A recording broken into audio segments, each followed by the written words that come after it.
నమస్తే, నేను చైతన్య. వార్తాపత్రికల్లోని తెలంగాణ ఎడిషన్లో వచ్చిన వార్తలు, ప్రత్యేకంగా తెలంగాణ నేతలతో సాగుతున్న చర్చా కార్యక్రమం. గుడ్ మార్నింగ్ తెలంగాణకి స్వాగతం. ముందుగా వార్తాపత్రికల్లో వచ్చిన వివరాలు చూద్దాం. నమస్తే తెలంగాణ చూస్తే, సింగరేణి మన సొంతం అంటూ కేంద్ర వాటా కొనుగోలుకు నిర్ణయం తెలంగాణ ప్రభుత్వం చేసినట్లుగా ఈ వార్తను చూస్తున్నాం. నల్ల సూర్యులపై చంద్రుడి వరాల జల్ల పేరుతో ప్రత్యేక కథనం కూడా నమస్తే తెలంగాణ పత్రికలో కనిపిస్తుంది. సింగరేణి ఉద్యోగులకు తెలంగాణ ఇంక్రిమెంట్ ఇవ్వబోతున్నారు. సెలవుగా సకల జనుల సమ్మెకాలం. కోల్ బెల్ట్లో 4 సూపర్ స్పెషాలిటీ ఆసుపత్రులు రాబోతున్నాయి.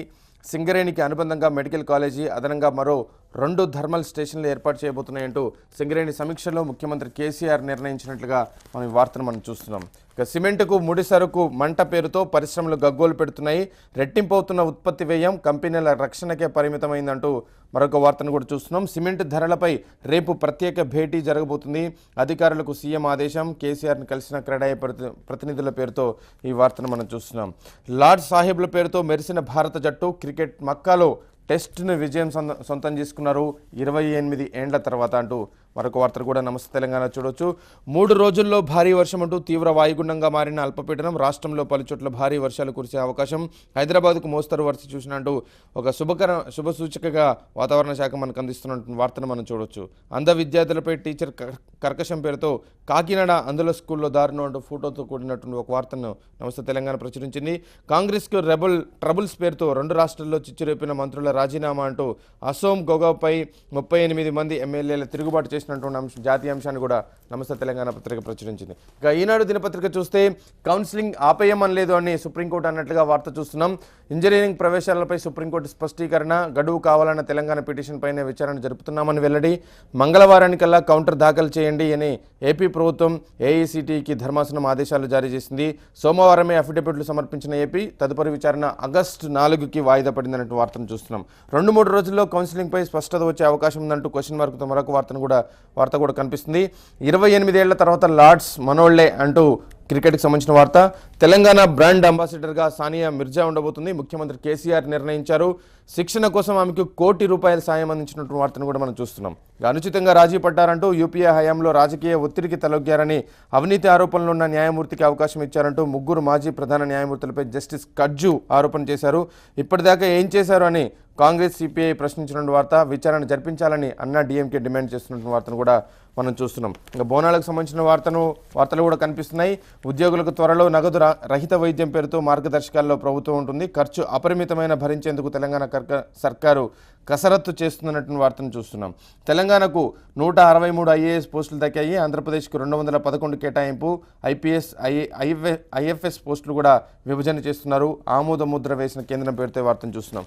ఇక నిన్న చాలామంది పారిశ్రామికవేత్తలు కేసీఆర్ని కలిశారు. అందులో జిందాల్ గ్రూప్ కూడా ఉంది. జిందాల్ పరిశ్రమలు అంటూ తెలంగాణలో విద్యుత్ ఉక్కు కేంద్రాగారాలు ఏర్పాటు చేయడానికి ప్రతిపాదనలు సిద్ధం చేశారంటూ వార్తను చూస్తున్నాం. ఏపీలో రుణమాఫీ 1.5 లక్షలు ఉండబోతుంది. ప్రతి రైతు కుటుంబానికి వర్తింపు. ఒక్కో డ్వాక్రా సంఘానికి ₹1,00,000 మాఫీ చేస్తారు. చేనేత ఎస్సీ రుణాలు చెల్లిస్తామంటూ చంద్రబాబు చేసిన ప్రకటన చూడవచ్చు.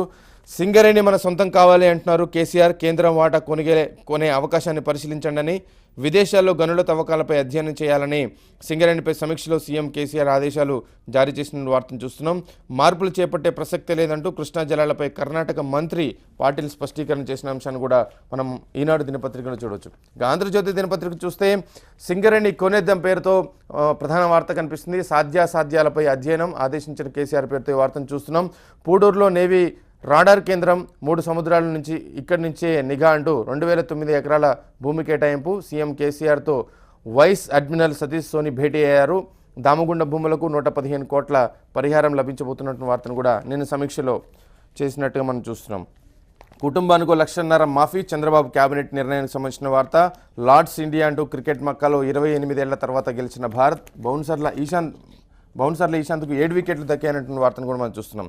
ఎంసెట్ కౌన్సిలింగ్ తక్షణం జరపాలి, లేకపోతే విద్యార్థుల ప్రయోజనాలకు దెబ్బ తగులుతుందని తెలంగాణ సర్కారు తీరు రాజ్యాంగ విరుద్ధమంటూ సుప్రీం తీర్పులకు వ్యతిరేకమని సుప్రీంలో ఆంధ్రప్రదేశ్ ప్రభుత్వం అఫిడవిట్ వేసింది.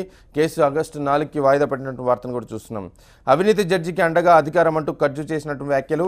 క్రమబద్ధీకరణ సాధ్యమేనా అంటూ నిధుల సమీకరణ కోసం సర్కారు కసరత్తు చేస్తుంది. క్రమబద్ధీకరణతో 1000 కోట్ల రాబడి రాబోతుంది. కూల్చివేతల్లో అసలు మతలబు ఇదే అంటూ మరొక వార్తను కూడా ఆంధ్రజ్యోతిలో చూడొచ్చు. సొమ్మవరది జరిమానా ఎవరికి అంటూ ఇంత అన్యాయమా అని వాదనలు పూర్తి వినకుండానే సెబీ తీర్పు చెప్పిందంటూ సెబీ ఉత్తర్వులను తప్పుల తడకలేని రామలింగరాజు తనయుడు రామరాజు విమర్శ చేసినట్టుగా మరొక వార్తను కూడా మనం చూస్తున్నాం. టీపీసీసీ చీఫ్గా బట్టి విక్రమార్క ఉండబోతున్నారంటూ కాంగ్రెస్ అధిష్టానం యోచన చేస్తుందని క్వశ్చన్ మార్క్తో కూడిన వార్తను మనం చూస్తున్నాం ఆంధ్రజ్యోతి దినపత్రికలో. ఇక సాక్షి చూస్తే లార్డ్స్ సలాం పేరుతో క్రికెట్ సంబంధించిన వార్త. క్రికెట్ పుట్టింట్లో 28 సంవత్సరాల తర్వాత టెస్ట్ గెలిచిన భారత్ పేరుతో ప్రధాన వార్తగా ఈ అంశాన్ని సాక్షి ప్రచురించింది. ఇక ఇంటర్నల్స్ పేరుతో డిఎడ్ బిఎడ్లో భారీగా సంస్కరణలు తీసుకొచ్చేందుకు ప్రభుత్వాలు సన్నాహాలు చేస్తున్నటువంటి వార్త. బచావత్ను తిరగదోడాలని ట్రిబ్యునల్ తీర్పు నుంచే తెలంగాణకు అన్యాయం జరిగిందని బ్రిజేష్ కుమార్ ట్రిబ్యునల్ అవార్డులోనూ అదే తీరు కొనసాగింది. తెలంగాణ ప్రయోజనాలను పట్టించుకొని ఉమ్మడి రాష్ట్ర ప్రభుత్వం అంటూ సమగ్ర సమీక్షతో 4 రాష్ట్రాలకు కొత్తగా కేటాయింపులు జరపాలని తెలంగాణ ప్రభుత్వం ట్రిబ్యునల్ స్పందనతో అవసరమైతే సుప్రీంకోర్టు కూడా వెళ్లాలని యోచనలో ఉన్నట్టుగా ఒక ప్రత్యేక కథనాన్ని సాక్షి దినపత్రికలో చూస్తున్నాం. ఇది మోసం కాదా అంటూ రైతులు డ్వాక్రా రుణాల మాఫీపై మాట మార్చిన చంద్రబాబు అంటూ రుణాలన్నీ మాఫీ అవుతాయని ఎదురు చూసిన రైతుల నోట్లో మట్టి కొట్టారంటూ సాక్షిలో ఈ వార్తను మనం చూస్తున్నాం. కుటుంబానికి 1,00,000 మాఫీ చేయడం బాబు ప్రకటనపై ఈ స్పందన మనం చూస్తున్నాం. ఆదేశాల అమలుకు 5 ఏళ్ల అంటూ పోలీసు పదోన్నతుల్లో జాప్యంపై సుప్రీం ఆగ్రహం చేసిందనే మరొక వార్త. అంధ విద్యార్థిపై కర్కశత్వం అంటూ అల్లరి నెపంతో 3 తీవ్రంగా కొట్టిన ప్రిన్సిపల్ కరెస్పాండెంట్ పేరుతో మరొక వార్తను చూస్తున్నాం.